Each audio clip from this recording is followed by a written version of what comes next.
All right, guys, here's the tops from the factory and the 4 factory bolts. Taking a look at the Voigt risers, you have 8 bolts. These guys are a little bit shorter in comparison to the factory, but that is also because it looks like these guys are actually milled down and recessed. So you're going to use 4 of these guys to take this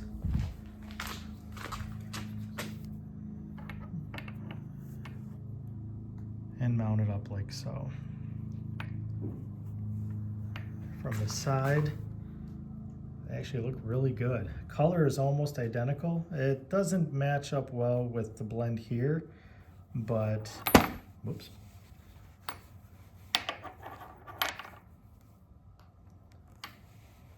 Overall, it definitely does not look bad.